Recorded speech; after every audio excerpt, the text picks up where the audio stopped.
माननीय राज्यसभा सांसद, विश्व की सबसे बड़ी लोकतांत्रिक पार्टी भारतीय जनता पार्टी के राष्ट्रीय अध्यक्ष एवं देश के पूर्व स्वास्थ्य मंत्री श्री जगत प्रकाश नड्डा जी से सादर आग्रह है बहुमूल्य विचारों से हमारे मार्गदर्शन के लिए।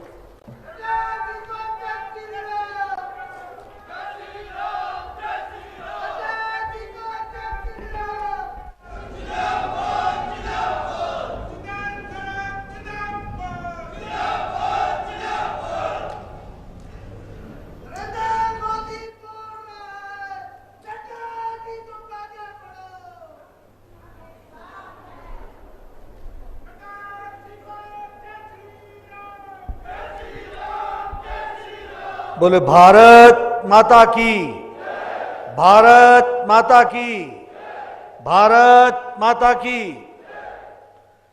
आज के इस बहुत ही ऐतिहासिक कार्यक्रम में उपस्थित हमारे हिमाचल प्रदेश के महामहिम राज्यपाल सम्माननीय बंडारू दत्तात्रेय जी, आज के कार्यक्रम में हमारे बहुत ही यशस्वी और लोकप्रिय मुख्यमंत्री सम्माननीय जयराम ठाकुर जी, हमारे भारत सरकार में मंत्री और हमारे छोटे भाई जिनके साथ मुझे लंबे समय तक संसद में भी काम करने का मौका मिला, भारत सरकार में मंत्री श्री अनुराग ठाकुर जी, हमारे सांसद और प्रदेश के जुझारू अध्यक्ष श्री सुरेश कश्यप जी, हमारे हिमाचल सरकार में मंत्री, हमारे बहुत ही वरिष्ठ सहयोगी जिनको मैं प्यार से डॉक्टर साहब कहता हूं,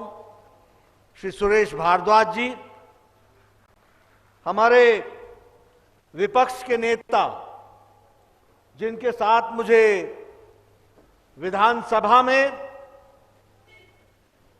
साथ काम करने का हिमाचल प्रदेश में मौका मिला, पत्रकारिता के रूप में भी उनके साथ मुझे जानने का, काम करने का मौका मिला, ऐसे श्री मुकेश अग्निहोत्री जी, हमारे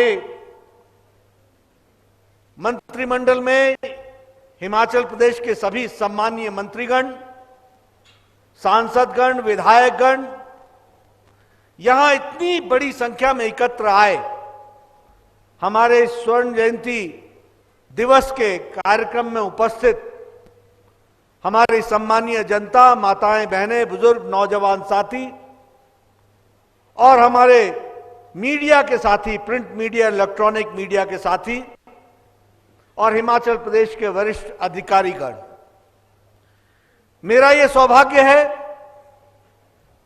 कि जब हिमाचल प्रदेश अपने 50 साल पूरे कर रहा है और आज के दिन 51st ईयर में हम चल रहे हैं, ऐसे समय पर मुझे इस ऐतिहासिक कार्यक्रम में शामिल होने का सौभाग्य मिला है।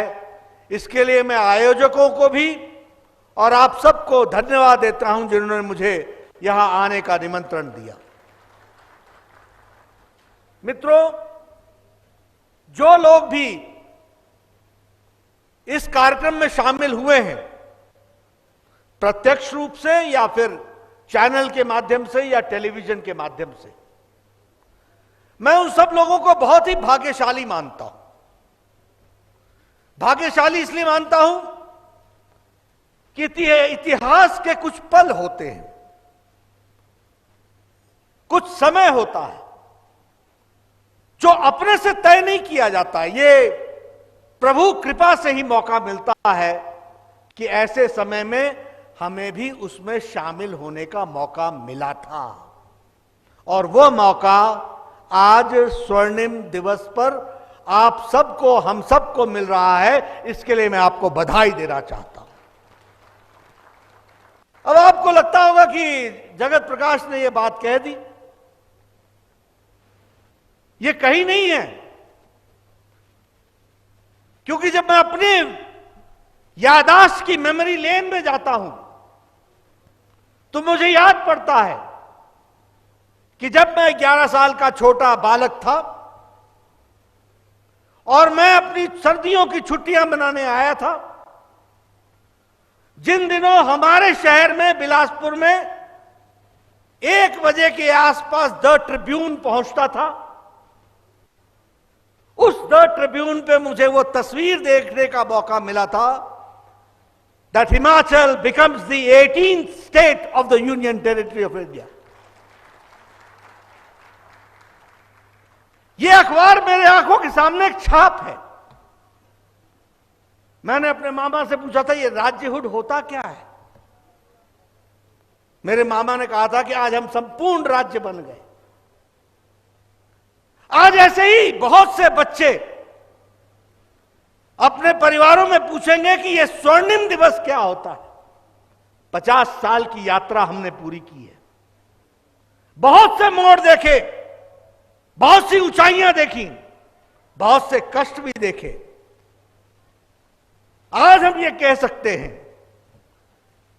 कि तमाम बाधाओं को पार करते हुए हम आज एक अच्छे राज्य के रूप में आगे अग्रसर हो रहे हैं। इसका हमको स्वाद लेना चाहिए, इसका हमको समर्थन करते हुए इसका हमको अंदाजा लेना चाहिए। मैं कहने के लिए नहीं कह रहा हूं। देखो, याद रखना, उजाले का मौज और उजाले का इज्जत तभी होती है जब अंधकार को तुम पहचानते हो। अगर अपने पुराने बीते हुए दिन को याद न रखोगे तो आज के अच्छे दिन को हम उसका स्वागत नहीं कर सकते, हम उसको ठीक ढंग से मना नहीं सकते। और इसलिए जब मैं ये बात कहता हूं, ये कहने के लिए देवभूमि नहीं है, यह देवी देवताओं की भूमि है, यह कर्म भूमि है, यह वीर भूमि है और आगे विकास करने के लिए अग्रसर तत्पर होकर के चलने वाली भूमि है। इसको हमको पहचानना चाहिए और ऐसी भूमि से हम सबका संबंध हो, यह हमारी कर्म भूमि बने, यह हमारा सौभाग्य है। मित्रों, याद करो, छोटी छोटी पगडंडियां होती थी, सड़क नाम की चीज नहीं होती थी। मित्रों, याद करो कि रात को अगर कोई बीमार पड़ जाए तो किसी गांव से, एक ऐसा समय था जब गांव के लोग इकट्ठे होकर के किसी चारपाई पर लेकर के कोसों चलते थे, मीलों चलते थे, तब जाकर के किसी स्वास्थ्य केंद्र तक पहुंच पाते थे। याद करो मित्रों, एक समय ऐसा भी था जब हम अपनी शिक्षा के लिए जिला तो छोड़ो, इलाका तो छोड़ो, प्रदेश छोड़ करके जाते थे, तब जाकर के अपनी शिक्षा ले पाते थे। लेकिन आज यह हमारा सौभाग्य है कि यह स्वर्णिम दिन पर हम जब 50 साल का दिन मना रहे हैं तो हम ये कह सकते हैं खुशी के साथ कि we are one of the developed states. हम एक विकसित राज्य के रूप में खड़े हैं। इसके लिए हमको अपने आप को बधाई भी देनी चाहिए, अभिनंदन भी करना चाहिए, स्वागत भी करना चाहिए और खुशी का इजहार भी करना चाहिए। और इसमें सब लोगों ने अपना योगदान किया है। हम आज के दिन हिमाचल निर्माता यशवंत सिंह परमार को भूल नहीं सकते हैं। एक मुख्यमंत्री अपने पीठ पर पिट्ठू लगा करके पैदल चलता हो।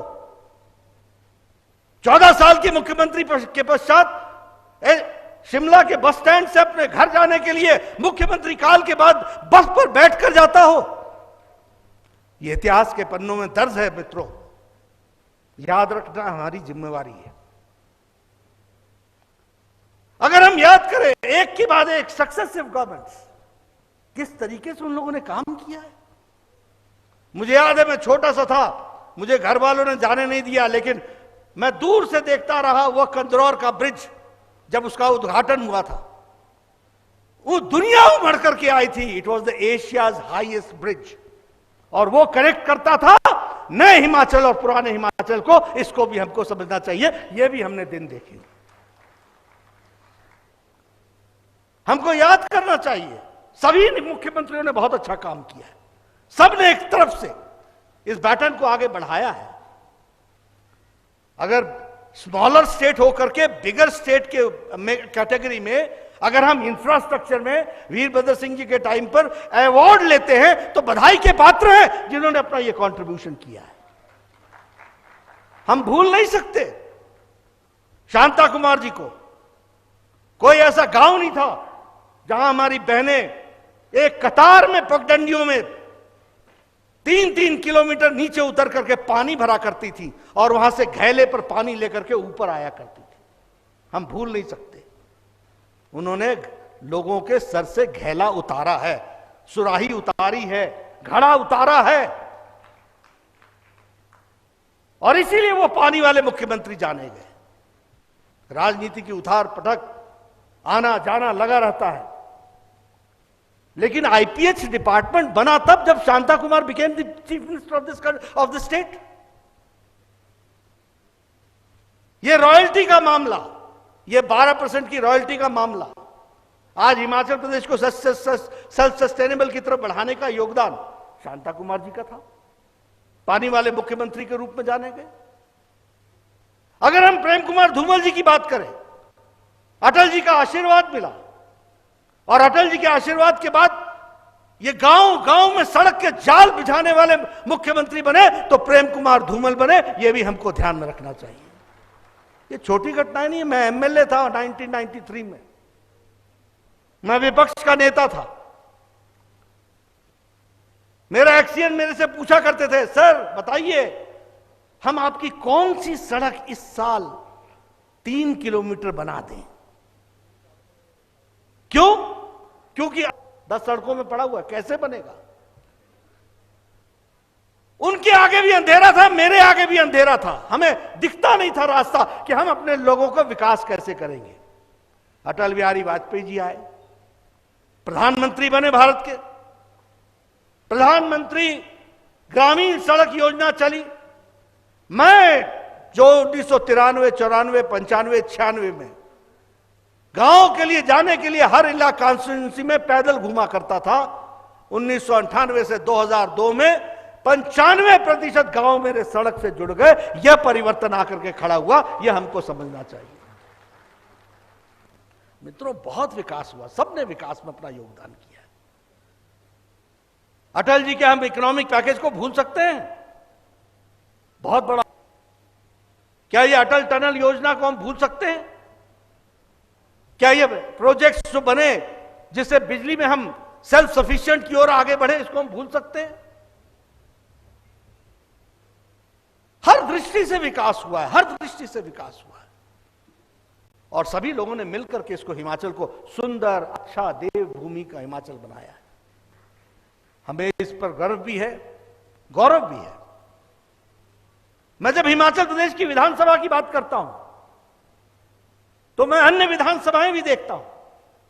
The quality of discussion in Himachal Pradesh Vidhan Sabha is very good. इसको भी हमको समझना चाहिए, और ये सब लोगों की योगदान से होता है, और इसको संभाल के रखना चाहिए। ये भी मैं कहूंगा कि इसको संभाल करके रखना चाहिए। इसलिए मित्रों, विकास की जब हम कहानी कहने लगते हैं तो मैं कई बार भावुक भी हो जाता हूं, लेकिन हां, किन कष्टों से इस प्रदेश को आगे बढ़ाया गया, इसको समझना चाहिए। हॉर्टिकल्चर, सेब हमारी पहचान, संतरा हमारी पहचान, इसको हम भूल सकते हैं क्या? और यहां हम क्या आत्मसंतुष्टि की ओर चल चलेंगे? यह भी आवश्यक नहीं है। हमको आगे बढ़ना है, हमको इसको और आगे ले जाना है। स्वास्थ्य की दृष्टि से बात करें, हमने कभी सोचा था कि हम यहां शिमला में सुपर स्पेशलिटी ब्लॉक बना पाएंगे चमियाना में? हमने कभी सोचा था कि कैंसर सेंटर यहां बनेगा? हमने कभी सोचा था कि मंडी में मेडिकल कॉलेज खुल जाएगा? हमने कभी सोचा था कि नाहन में मेडिकल कॉलेज खुल जाएगा? हमने कभी सोचा था कि चंबा में मेडिकल कॉलेज खुल जाएगा? हमने कभी सोचा था कि हमीरपुर में मेडिकल कॉलेज खुल जाएगा? हमने कभी सोचा था कि मंडी में कैंसर सेंटर खुल जाएगा? और हमने कभी सोचा था कि बिलासपुर में All India Institute of Medical Sciences आ जाएगा? हमने कभी सोचा था कि पीजीआई का सैटेलाइट सेंटर ऊना में खुलेगा? आज हम सुपर सैचुरेटेड सिचुएशन हेल्थ में आकर के खड़े हुए। शिक्षा की बात करें, सेंट्रल यूनिवर्सिटी की बात करें, मेडिकल कॉलेजेस की बात करें, अगर हम लिटरेसी की बात करें, एजुकेशन की बात करें, 36% से बढ़कर के हम 86% पहुंच गए। अगर हम हेल्थ की दृष्टि से बातचीत करें, हमारी मोर्टेलिटी रेट अंडर 5 118 थी, आज 18 है, सॉरी 8 है। ये विकास के ये मापदंड कैसे बने? सब लोगों ने मेहनत की, एक मन में ऊर्जा थी, और आज जब हम स्वर्णिम दिवस मनाने लगे हैं, मित्रों, तो याद रखो, उजाले का मजा लेना है तो अंधकार को याद रखना, हमेशा उजाले का मजा आएगा, इस बात को समझना चाहिए।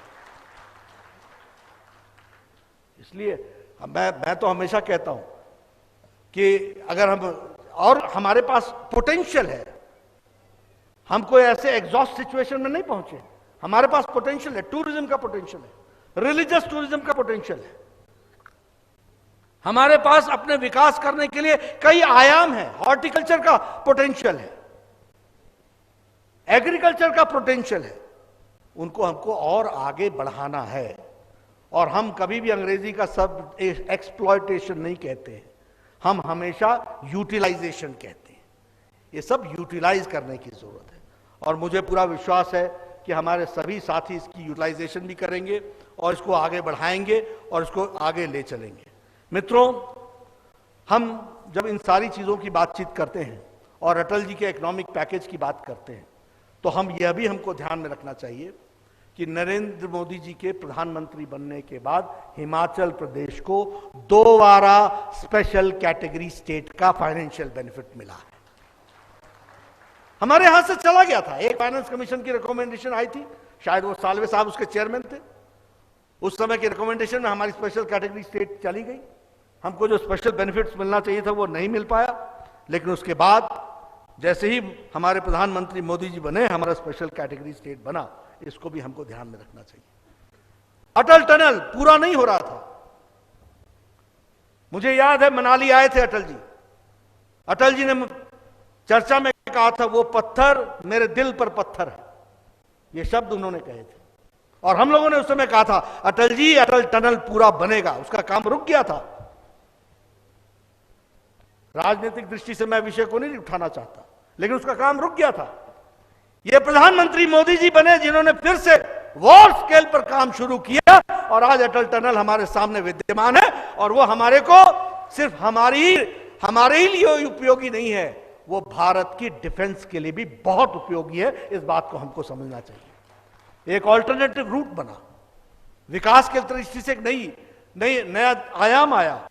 उसी तरीके से अगर हम देखें तो 13th फाइनेंस कमीशन में हमको 4,000 करोड़ रुपए मिले थे, और 14th फाइनेंस कमीशन में हमको 18,500 प्लस हमको करोड़ रुपए हमको मिले, जिसको हम आगे बढ़ाने का प्रयास कर रहे हैं। अभी हम लोगों ने, जयराम जी, हम सब लोगों ने मिलकर के 15 फाइनेंस कमीशन पर सारी बातों को बहुत अच्छे से रखने का प्रयास किया है। मुझे पूरा विश्वास है जिस तरीके से मोदी जी का आशीर्वाद हम सब पर रहता है, उसके कारण वह सब हमको आगे मिलेगा। और जो आपने आशाएं रखी हैं, वो फिर एयरपोर्ट की बात हो, फिर चाहे वो इंफ्रास्ट्रक्चर की बातचीत हो, वो सारी की सारी चीजों को हमको आगे बढ़ाने में हम अपना योगदान करेंगे, ये हम आपको विश्वास दिलाते हैं। मित्रों, हम सब लोगों ने महामहिम राज्यपाल जी को सुनना है। मैं आपके बीच में ज्यादा देर नहीं रहूंगा, और मुझे एक बात मालूम है कि जो बाद में बोलने वाले वक्ता होते हैं, उनको दो तरीके की तकलीफें होती हैं। एक कि वो बोले क्या, क्योंकि उनके पहले बोलने वाले सब बोल चुके होते हैं, और दूसरा कि सुनने वालों की क्षमता कितनी रह गई है। इस दोनों के बीच में मुझे न्याय करना पड़ता है। तो मैं ज्यादा आपके बीच में नहीं रहूंगा, लेकिन मैं एक बात कहना चाहता हूं, और उसका संबंध विकास के साथ साथ कुछ हिमाचल से अपने आप में है।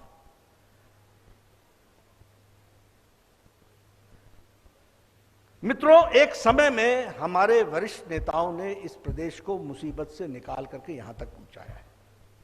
आज हम लोग यहां पर इस जगह पर हैं।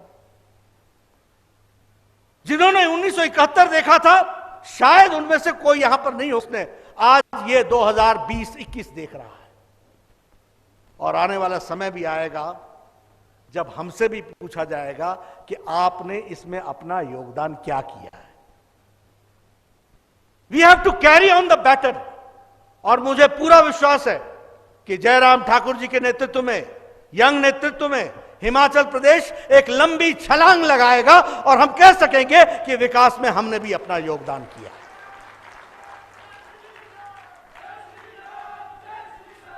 अगर आयुष्मान भारत प्रधानमंत्री मोदी जी ने दिया तो आपने उसमें अपने आप को हिमकेयर के साथ जोड़ लिया। उसका लाभ यह हुआ कि हिमाचल के हर व्यक्ति को मिल गया। अगर उज्ज्वला योजना मोदी जी ने दी तो आपने अपने आप को गृहिणी योजना के साथ जोड़ लिया और हर व्यक्ति को जोड़ लिया। और ये छोटी घटनाएं नहीं है मित्रों, मैं फिर कहता हूं, जो लोग राजनीति में हैं और काम कर रहे हैं और यहां जो बैठे लोग हैं वो सब राजनीतिक जागरूक लोग हैं। मैं उज्ज्वला योजना की बात करूं जो आपने गृहिणी योजना शुरू की है, मैं उसके लिए आपको बधाई देना चाहता हूं। सेफ मदरहुड में हिमाचल प्रदेश नंबर 1 पर खड़ा हुआ है। जयराम जी के नेतृत्व में आपको मैं बधाई देना चाहता हूं। लेकिन जब मैं उज्ज्वला योजना की बात करता हूं तो इसको सिर्फ गैस का कनेक्शन मत मान लेना। मैं बार बार ये कहता हूं, मैं गांव से आता हूं, मुझे याद है कि गांव की महिलाएं सवेरे 5 बजे उठ करके जंगल में जाया करती थी, लकड़ी काट के लाया करती थी।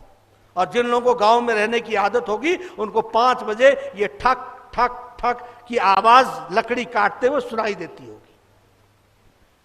वो 6 बजे 6:30 बजे तक लकड़ियां काट के लाती थी और तब चूल्हा जलाती थी। 200 सिगरेट का धुआं उस चूल्हे को जलाने में अपने फेफड़ों पर लेती थी और उसके बाद जाकर के घर के लिए चाय बनती थी। आज ये उज्ज्वला योजना सिर्फ एक नॉब और एक माचिस की तिल्ली के माध्यम से 10 मिनट के अंदर चाय भी तैयार होती है। ये विमेन एम्पावरमेंट है, इसको हमको समझना चाहिए, इसको हमको जानना चाहिए। और मैं और सुनाऊं आपको, अभी भी आप गांव में घूम लेना, 30 साल 40 साल पहले की कोई ना कोई गांव में अच्छा कहना नहीं होता, लेकिन कोई ना कोई महिला या तो अपना पांव तोड़वा के बैठी होती थी या रीढ़ की हड्डी तोड़वा के बैठी होती थी क्योंकि वो पेड़ से गिर गई थी। आज ये उज्ज्वला योजना ने इन सब चीजों में महिलाओं को एम्पावरमेंट दिया है। इस एम्पावरमेंट को हमको ध्यान में रखना चाहिए। सौभाग्य योजना, अब मैं आंकड़े इस समय नहीं पढ़ना चाहता, लेकिन लाखों में आपके यहां नए नए हाउस होल्ड को बिजली मिली है। एक जमाना मैंने भी देखा है, हम कहते थे बिजली दे दो तो हमको हमारे जूनियर इंजीनियर बोलते थे साहब वैसे तो तार है नहीं, अब आप बोल रहे हो तो उसको बोलो आधी तार वो ले आए, आधी तार मैं दे दूंगा। और गांव वालों को बोलना कि खंबा उठा के ले जाए तब मैं बिजली लगाने आऊंगा। ये होता था कि नहीं होता था? होता था कि नहीं होता था? और सौभाग्य योजना में प्रधानमंत्री जी ने यहां तक फैसला कर दिया कि फॉर्म आने के 10 दिन के अंदर उसको बिजली का कनेक्शन मिलेगा। यह परिस्थिति लाकर के खड़ी की है, यह हमको ध्यान में रखना चाहिए। यह आयुष्मान भारत 5 लाख रुपए का हेल्थ कवर, 10 करोड़ 74 लाख परिवार, 40% की भारत की आबादी, 50 करोड़ लोग। और कौन है ये? रिक्शा वाला, ठेला वाला, रेड़ी वाला, फेड़ी वाला, सब्जी वाला, auto rickshaw driver, maid servant, rag picker, बाल काटने वाला हमारा साथी, बाय प्रोफेशन 10 करोड़ 74 लाख परिवार को मोदी जी ने 5 लाख रुपए का हेल्थ कवर सालाना दिया है पूरे परिवार को। इस तरीके की व्यवस्था की गई है। और ये नहीं आपका इलाज आईजीएमसी में नहीं हो सकता, पीजीआई में होता है, बिल पहुंचा देना, मोदी जी दिल्ली से पैसा आपको पहुंचा देंगे। आप एम्स में इलाज करा लो, आप टाटा कैंसर सेंटर में इलाज करा लो मुंबई में, सीधा पैसा वहां पहुंचेगा। और जो हिम केयर सेंटर है उसमें भी उसी तरीके से जयराम जी सीधा पैसा पहुंचा देंगे। यह व्यवस्था कर दी गई है, इसको हमको समझना चाहिए। ये छोटी घटनाएं नहीं है, ये सब बहुत बड़ी घटनाएं हैं जो बदलता हिमाचल, बदलता भारत की तस्वीर है। मुझे खुशी है जयराम जी ने अगले 1 साल में 51 स्कीम्स को आगे बढ़ा